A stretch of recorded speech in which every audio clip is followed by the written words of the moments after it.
Ce soir, Lyon gronde sous la pluie et mon téléphone vibre avec un message qui ne devait jamais exister.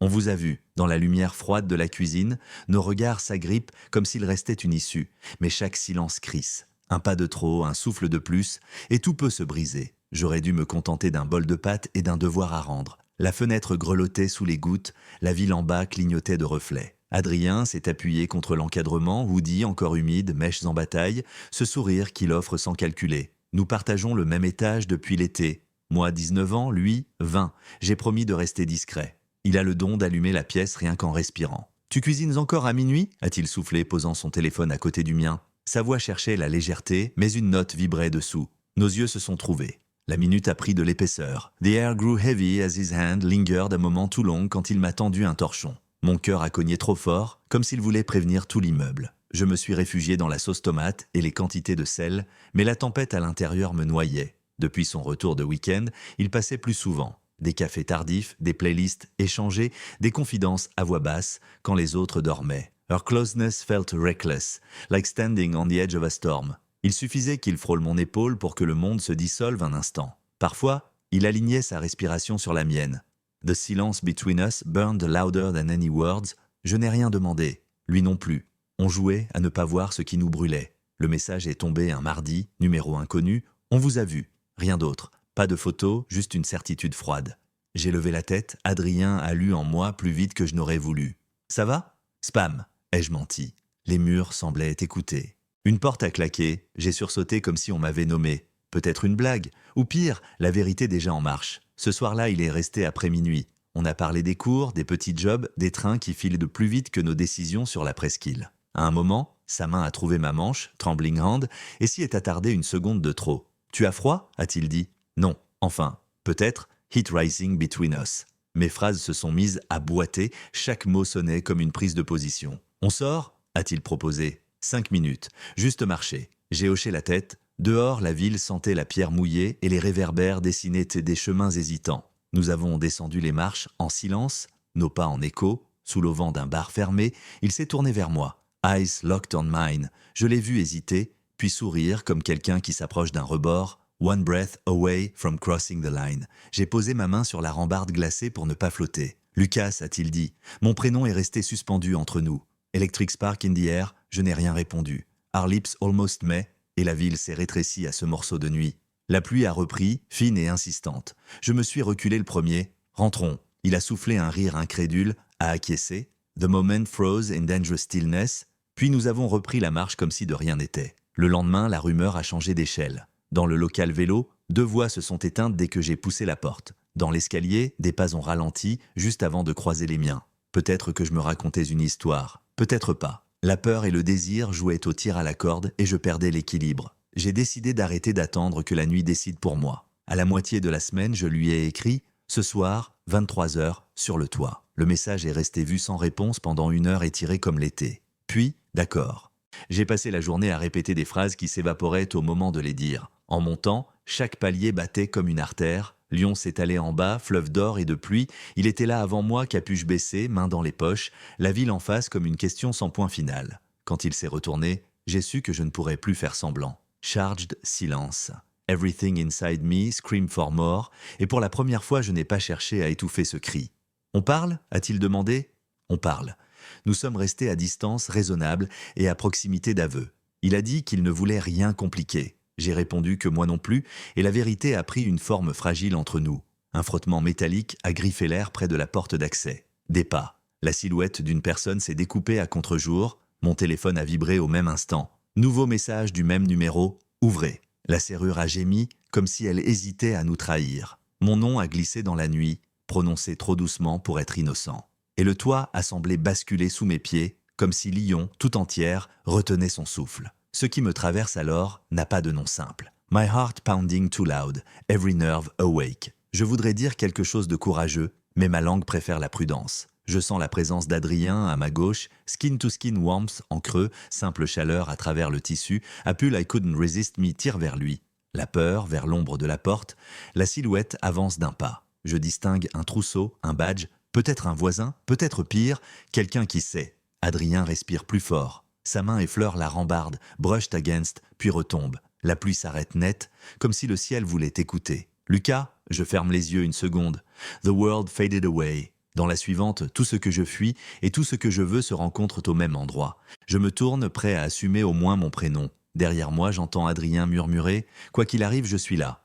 Alors seulement, la clé grince et la porte s'ouvre. Ce fut d'abord un bruit de clé, puis la porte s'ouvrit et j'ai compris que la nuit n'allait plus nous laisser tranquilles. On nous avait suivis jusque sur le toit et je ne savais plus si je devais avancer ou reculer, parler ou me taire. « Bonsoir », a dit la silhouette. « Vous n'avez pas le droit d'être ici à cette heure. » C'était le gardien, Monsieur Perrin, 60 ans, les rondes à heure fixe et l'habitude de tout noter. Il nous a regardés sans hostilité, mais son regard cherchait des explications. Adrien a pris une inspiration, a posé sa voix sur la mienne. « On part », a-t-il dit. Je sentais ces mots à travers mes épaules comme un fil tendu. Nous avons traversé la dalle et gagné l'escalier. Le gardien nous a suivis de 2 marches, puis s'est arrêté.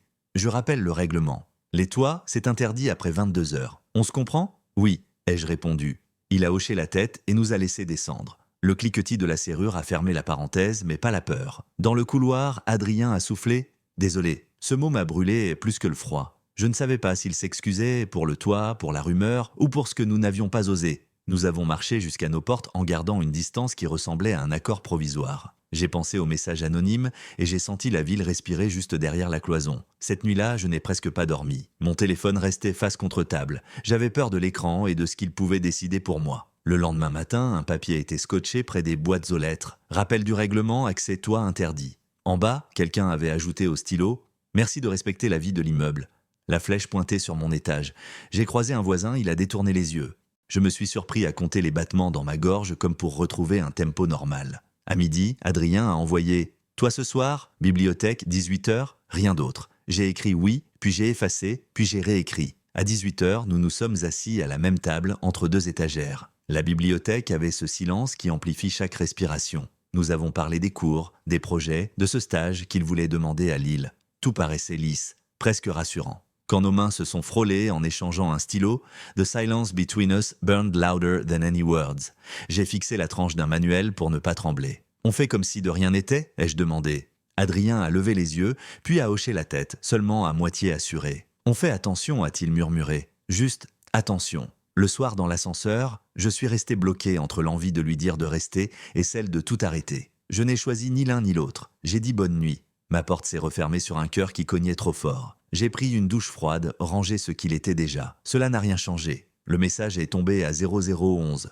On vous a vu ? Encore. Puis, une pièce jointe. La photo était prise de loin depuis une fenêtre d'un bâtiment en face. Adrien et moi sur le toit, silhouettes tournées l'une vers l'autre. Pas de visage, mais nos postures nous trahissaient. Mon premier réflexe a été de supprimer. Le second, d'écrire « Qui êtes-vous » Aucun accusé de réception, juste l'image imprimée à l'intérieur de mes paupières. Le lendemain, j'ai voulu vérifier si quelqu'un sur l'autre rive avait une vue directe sur notre toit. J'ai traversé le pont en levant les yeux vers les façades. À mi-chemin, j'ai reçu un message d'Adrien. « Ce soir, on parle ?» Je n'ai pas répondu tout de suite. J'avais trop de questions et pas assez de courage pour les dire tout haut. J'ai fini par écrire « Chez moi, 22h, pas de toit. » Il est venu avec 2 thés. Nous nous sommes assis à 1 mètre l'un de l'autre. Il a posé sa tasse. L'odeur s'est élevée, fine et simple. « Si quelqu'un nous suit, il veut quoi ?» m'a-t-il demandé. « Nous faire peur ou nous faire taire. Et toi, tu veux quoi ?» J'ai ouvert la bouche et rien n'est devenu. J'ai pensé à mes 19 ans, à sa façon de sourire au bord des pentes, à la corde raide qui reliait nos silences. « Your closeness felt reckless, like standing on the edge of a storm. »« Je veux qu'on arrête de se mentir, » ai-je dit. Il a serré la tasse plus fort. « Alors il faut choisir, » a-t-il dit. « Rester amis, vraiment. Ou accepter que ce soit dangereux. » Le mot « dangereux » a laissé une trace sous ma peau. Je n'ai pas choisi. Pas ce soir-là. Adrien s'est levé le premier. Sa main a effleuré mon épaule, brushed against, un geste qui semblait promettre et s'excuser à la fois. « Bonne nuit. » À 0203, un nouveau message est arrivé. Dernier avertissement. Puis une autre image, cette fois plus nette. Nous sous l'auvent du bar, yeux accrochés, la ville disparue autour. Je me suis assis par terre. J'ai compris que quelqu'un, quelque part, collectionnait nos moments comme s'ils lui appartenaient. Je ne savais pas encore que, le lendemain, je trahirais quelque chose de nous sans le vouloir. Le genre de trahison qui n'a pas besoin de gestes, juste d'un silence au mauvais moment, devant les mauvaises personnes. On aurait pu choisir la fuite. Mais c'est Adrien qui a demandé un endroit où l'on n'appartient à personne. J'ai compris plus tard qu'il avait déjà pris sa décision et qu'elle m'avait devancé. Le hangar des péniches sentait le bois et l'eau froide. La chaîne rouillée grinçait par bourrasque. Adrien est arrivé en retard, capuchon serré, regard clair comme une idée douloureuse. « Je suis allé voir quelqu'un », a-t-il dit sans détour. J'ai senti mon estomac se serrer. « Qui ?»« Camille. » Le prénom m'a heurté. Une amie commune, volontaire, très vue, capable d'allumer 10 conversations à la fois. Je lui ai dit que ce qui se raconte n'est pas vrai, que tu m'aides pour mes cours, que… Sa phrase s'est perdue. Je l'ai regardée, longuement, pour ne pas crier. La première trahison, c'est souvent un mensonge qu'on raconte pour se protéger. Tu as le droit d'avoir peur, ai-je dit, tu as le droit de ne rien vouloir nommer. Mais me réduire à un prétexte me coupe en deux. Il a fermé les yeux une seconde. Je sais, une vague est passée entre nous. Je ne veux pas que mon père l'apprenne par quelqu'un d'autre. Je gagne du temps. Gagner du temps, c'est parfois perdre la personne en face. Je lui ai répondu calmement que je pouvais encaisser mais pas disparaître. La ville a craqué quelque part comme si un train changeait d'aiguillage. Nos voix ont baissé. Il s'est assis à côté de moi sans me toucher. « On peut poser des règles », a-t-il soufflé. « On ne se voit qu'à l'extérieur. On ne répond pas aux numéros inconnus. On dit à chacun que l'autre est un ami. Point. » Ces phrases ressemblaient à une barrière fragile plantée dans le vent. Je les ai acceptées pour ne pas le perdre tout de suite. Le silence a tiré un trait fin entre nous, ligne de crête où l'on respire prudemment. Les messages ont repris, plus méthodiques. On vous suit. Jolie sortie hier, parfois un horaire exact, parfois une localisation. Le régisseur, que nous avions revu, a promis d'alerter la police si un numéro devenait identifiable. Mais ce harcèlement savait rester liquide. Il glissait entre les doigts, changeait de forme au moment où l'on croyait le saisir. Camille m'a écrit aussi. « On prend un café ?» J'ai refusé, puis j'ai accepté le lendemain, épuisé de me cacher de chaque syllabe. Elle m'a dit qu'Adrien avait l'air perdu, que ce n'était pas son genre de disparaître. Elle m'a demandé si je savais quelque chose, je lui ai répondu que non. Mentir est une brûlure sèche. Ça ne saigne pas, mais ça chauffe longtemps. En sortant, j'ai croisé mon reflet dans une vitrine et je n'ai pas aimé ma façon de baisser les yeux. Sur le trottoir, une voiture a ralenti, vitre levée, comme un regard qui n'ose pas se nommer. Le soir, Adrien m'a avoué qu'il avait dit oui à une invitation pour faire diversion. Une fête, du monde, de la musique. Je ne veux pas m'y afficher, juste me fondre. J'ai compris le plan sans que personne ne le formule. Occuper l'espace public d'une manière qui efface l'ombre privée. J'ai dit « d'accord » et ce mot m'a fait mal en passant. À la fête, la foule nous a séparés. Adrien parlait à des gens que je ne connaissais pas. Il riait de ces rires trop ronds qu'on utilise pour s'abriter. Je me suis retrouvé sur un balcon étroit. Mon téléphone a vibré. Bel endroit pour se montrer, Lucas. Puis une photo, prise de l'intérieur, sur laquelle je n'apparais qu'en contour. J'ai cherché la source du regard et n'ai vu qu'un rideau remué par un courant d'air. Un deuxième message, « Tu ferais mieux de rentrer ». J'ai reculé, traversé l'appartement, touché l'épaule d'Adrien au passage. Il a mis une seconde à me voir. « Ça va ? On en reparle dehors ». Nous avons marché jusqu'au pont, comme des inconnus qui rentrent chacun de leur côté mais dans la même direction. « Je déteste te faire ça », a-t-il dit. « Je déteste me le faire », ai-je répondu. Il a hoché la tête. « Je ne sais pas encore être celui que je sens devenir quand je suis avec toi ». Cette phrase m'a donné à la fois de l'espoir et un goût de sel. Au milieu du pont, il a posé ses mains sur la rambarde.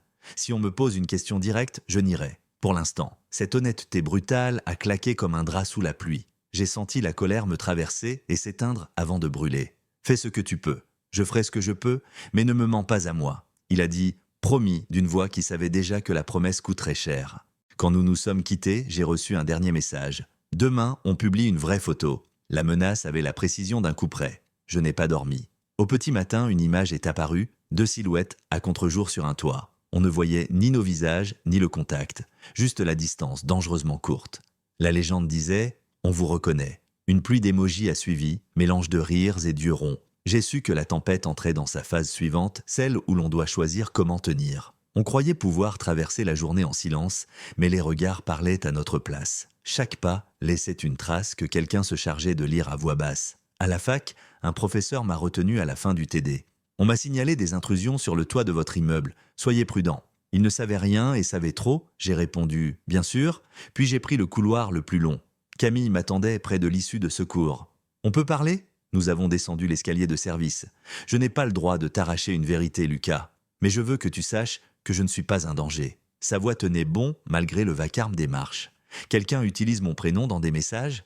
Elle a pâli. « Tu as reçu ça ?» Je lui ai montré l'écran. Son dégoût a été net. « Ce n'est pas moi. Si je découvre qui c'est, je te le dis. » J'ai hoché la tête, reconnaissant et plus fatigué encore. Le soir, Adrien a proposé un rendez-vous au bord de la Saône, quai Saint-Antoine.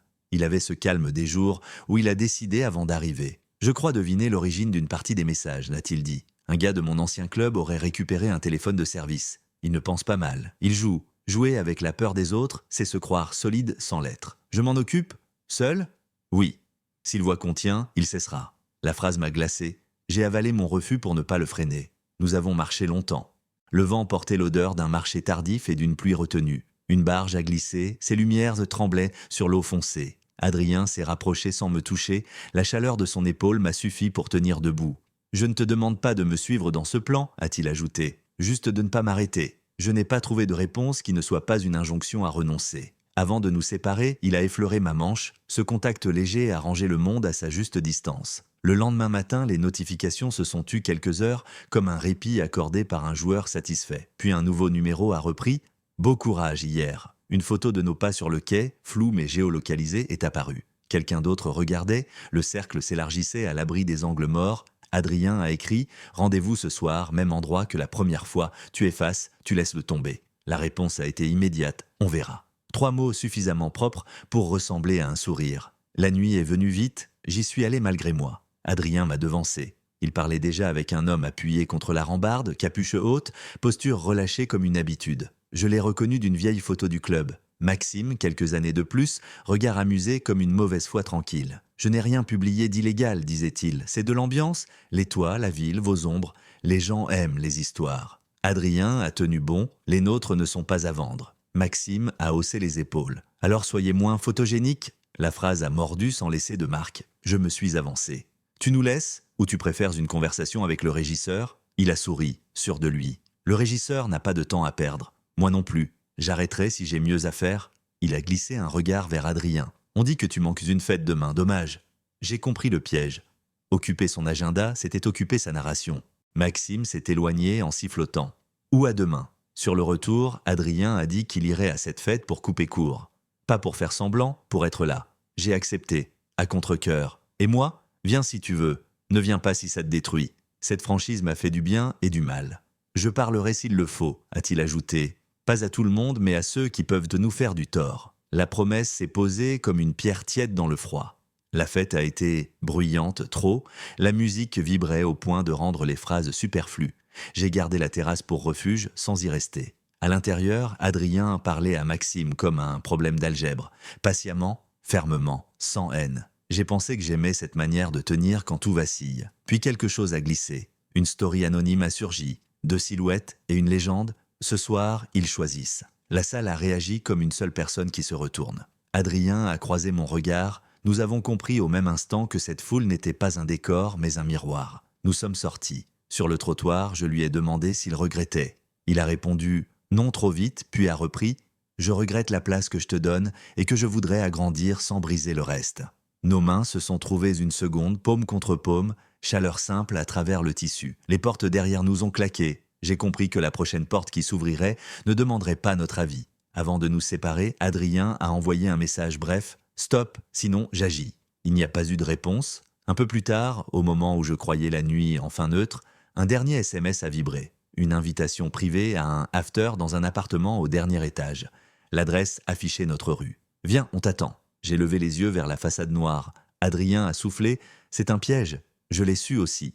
Et pourtant, quelque chose en moi s'est déplacé vers cette lumière lointaine, comme si reculer devenait, ce soir-là, une autre manière d'être coincé. On ne gagne pas toujours en s'éloignant. On croit tenir debout en sachant où est le piège.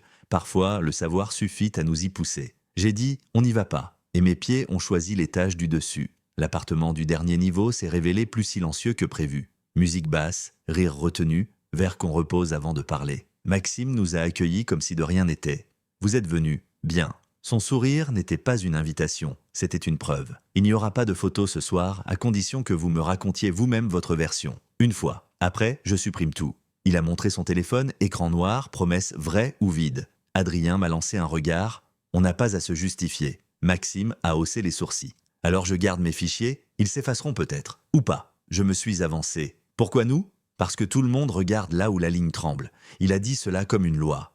Et parce que vous tenez mieux que d'autres. C'est intéressant. Être intéressant n'est pas un abri. Adrien s'est placé entre nous, pas comme un mur, plutôt comme une phrase qui clarifie. Tu n'as pas à jouer avec ça. Maxime a soupiré, puis a fait un signe. La musique s'est tue, les conversations se sont aplaties. Parlez et j'arrête. J'ai compris que l'arrêt n'existe pas vraiment. Il y a des pauses et des bifurcations. J'ai dit notre vérité la plus courte. Nous sommes deux adultes. Nous nous apprenons. Ce que tu fais nous fatigue et nous met en danger. Ma voix ne tremblait pas. Maxime a hésité, franchement. Je n'ai pas mesuré le danger, a-t-il concédé. Pour moi, c'était un jeu d'ombre. Adrien a ajouté « Pour nous, c'est un chemin ». Les deux phrases se sont croisées au centre de la pièce. Maxime a baissé les yeux.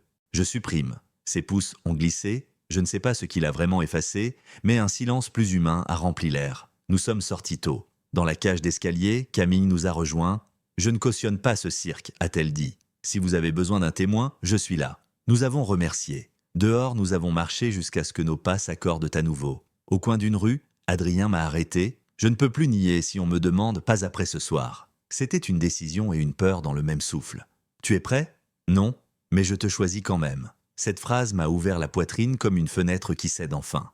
Je croyais que la ville apaisée nous rendrait un peu de place. Elle nous a tendu un virage. En bas de chez moi, le régisseur nous attendait, visage fermé par l'inquiétude, non par la colère. J'ai reçu un mail du syndic, a-t-il dit, des captures d'écran, des plaintes, un avertissement. Ils évoquent une enquête interne sur l'accès au toit et des comportements jugés inconvenants. Chaque mot a claqué, sec. Je vous le dis, pour que vous ne tombiez pas de plus haut. Je ferai ce que je peux. Il a ajouté qu'il rédigerait un courrier pour signaler le harcèlement et les numéros jetables. J'ai regardé Adrien, il a hoché la tête, a serré ma main brièvement. Simple chaleur qui m'a tenu debout. On ne se cache plus, a-t-il murmuré. Nous avons promis de passer le lendemain pour déposer une déclaration commune. Harcèlement anonyme, rumeur, intrusion numérique. Cela sonnait administratif et vital à la fois. Camille a proposé d'être là. Le régisseur a approuvé d'un signe rapide. Au moment de monter, mon téléphone a vibré. Nouveau message d'une adresse inconnue, pas un numéro. Vous avez gagné ce soir. Demain, on passe à l'étape suivante. Pas de pièce jointe. Juste cette phrase propre, tendue comme un fil au-dessus du vide. Adrien a relevé les yeux. On ne fera pas ça seul, a-t-il dit. Camille, le régisseur, l'association, le service juridique de la fac, on mettra des noms entre la menace et nous. Nommer, c'était déjà desserrer l'étau. Je ne sais pas si gagner signifie tenir 10 minutes de plus que la peur. Sur le palier, nous avons laissé nos fronts se frôler. Pas de gestes qui franchissent la ligne, seulement cette proximité qui donne au corps l'autorisation d'exister. « Demain », a-t-il soufflé. « Demain », ai-je répété. La porte s'est refermée derrière moi sur une nuit incertaine.